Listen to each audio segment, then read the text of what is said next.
This video is brought to you by our amazing supporters over at Patreon. Hey everyone, it's Ben from Board to Bits, and in this video we're going to create our composite behavior, which is going to allow us to combine our cohesion, alignment, and avoidance behaviors and actually let our flock move as a flock. So we're going to go into behavior scripts, and I'm going to right click and create a new C# script called Composite Behavior, and I'll open that up. This script is once again going to inherit from flock behavior, and we're going to need a create asset menu. We'll set menu name equal to, in this case, flock behavior composite. We're going to delete our start and update functions, and we're going to right click quick actions and refactorings to implement our abstract class just to get that initial signature built for us. Saves us a little bit of time, and we can delete the exception being thrown.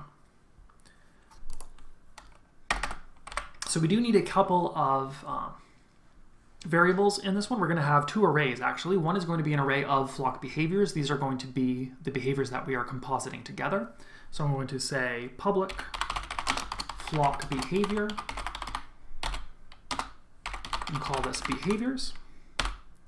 And I'm not going to initialize this because it's public. We're going to manually be assigning to it.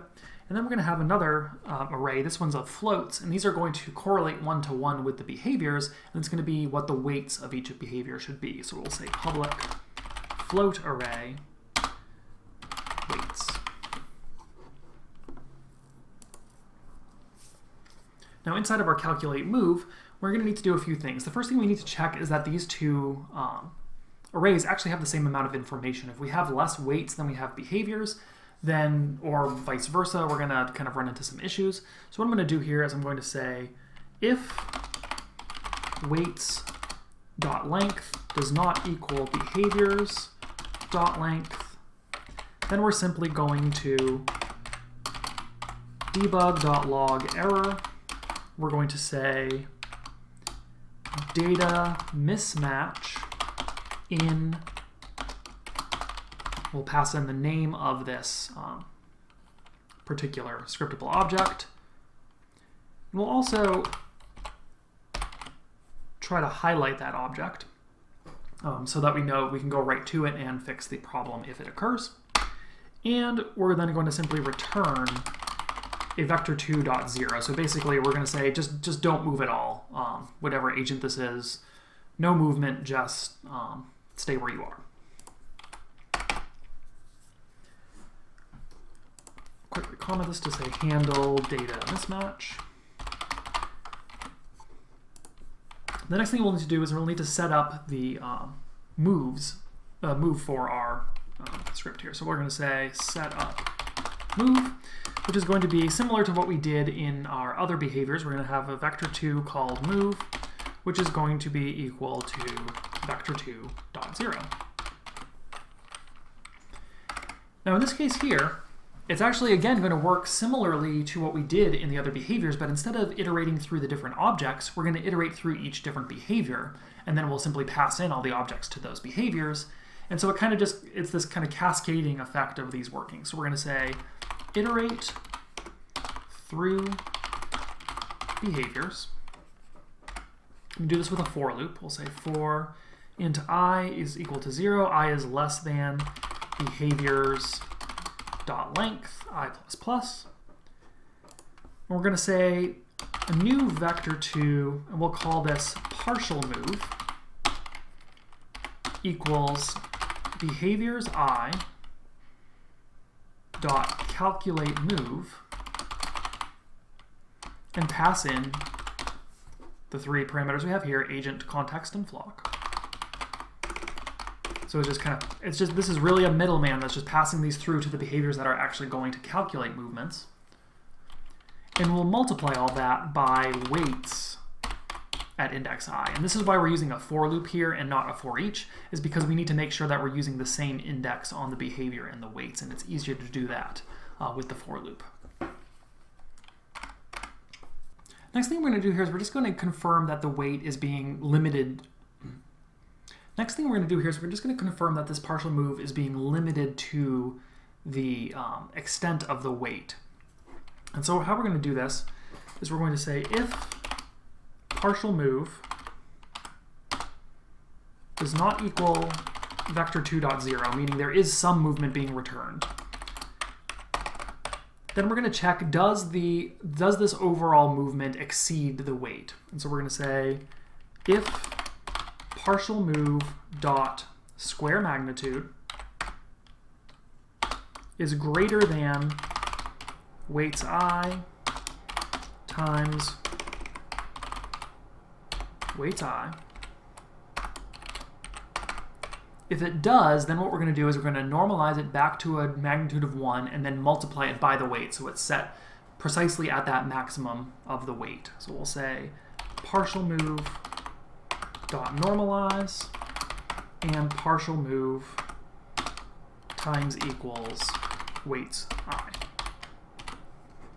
Otherwise, if it's less than the weight, if that magnitude is lower than the weight, then that's fine. We'll just pass it in as normal, and we'll say move plus equals partial move.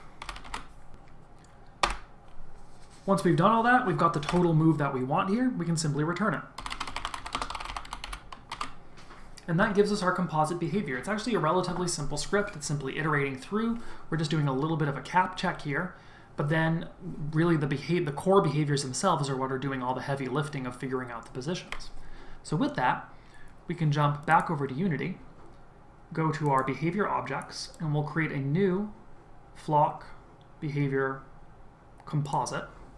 And I'm going to call this default flock behavior. And so what we'll do in here is we're going to add our 3 behaviors: cohesion, alignment, and avoidance. We need to make sure that we have a weight array of the same size. And I'm going to give each of these a separate weight here. We'll say cohesion is about 4. We'll do 411 to start. That tends to work pretty well. Cohesion sometimes needs to be a little bit higher. We'll see how this plays out. And now what we can do, though, is we can go to our flock, and instead of passing in a single behavior, we can pass in this composite, which will apply all 3 of those for us. So now we'll save this and hit play, and we should see that our agents behave in a little bit more of a flock-like manner.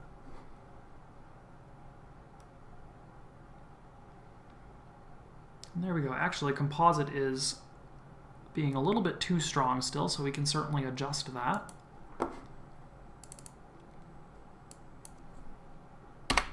I may just keep those even for now to see how it goes. Yeah, it's interesting that that's actually really proving to be quite strong even like that. So what we may do is actually increase our avoidance a bit.